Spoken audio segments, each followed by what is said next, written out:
All the scandals in medical education, why it happens? It has nothing to do with money.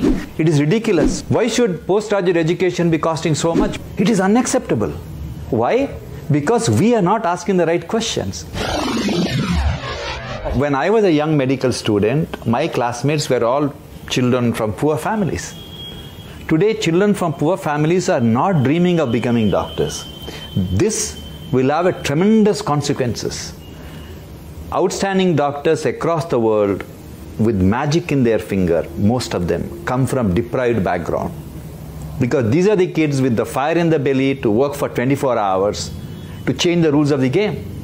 If children from rich families become doctors, they opt for radiology, dermatology and other specialties where they can go home at 5 o'clock.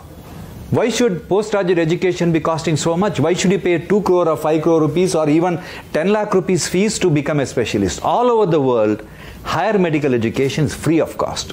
So essentially, the problem is, all the problems what's happening in the healthcare is not because of the government.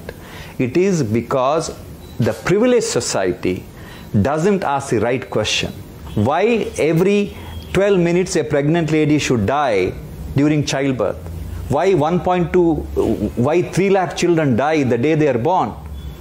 Why 1.2 million children die before celebrating the first birthday? It is unacceptable. Why?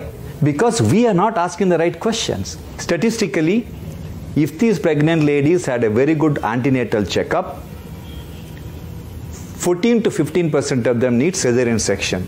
That means we need to do 5.2 million cesarean sections per year. To do that, we need 2 lakh gynecologists. We have 50,000 gynecologists, less than 50,000. Half of them don't practice obstetrics because they don't want to be woken up at night. And all of them live in cities. And 60% of children are born in rural India. We need 2 lakh anesthetists. We have less than 50,000 anesthetists. We need 2 lakh pediatricians to take care of all the kids coming. We have less than 50,000 pediatricians. We need at least 1.5 lakh radiologists. We have less than 10,500 radiologists. Then how do you expect the maternal mortality to come down? It has nothing to do with money. This country doesn't require additional budgetary allocation. This country requires liberating medical, nursing and paramedical education. We have a serious shortage of undergraduation seats and a post-graduation seats. Let's look at that. Is the reason why all the corruption happens, all the scandals in medical education, why it happens? Because there are very few seats. If 10 lakh people apply, if there are only 60,000 seats, naturally there will be a lot of money changing hands. Now, first thing is how a medical college is built. It costs 400 crore rupees to build a medical college. If you go to Caribbean region, there are 35 medical colleges which are training doctors for US, which is in a rented 50,000 square foot in a shopping mall, training fantastic doctors for US. Why are you spending 400 crore rupees and creating this edifice? It is ridiculous. All over the world, medical colleges do not have this rigid requirement.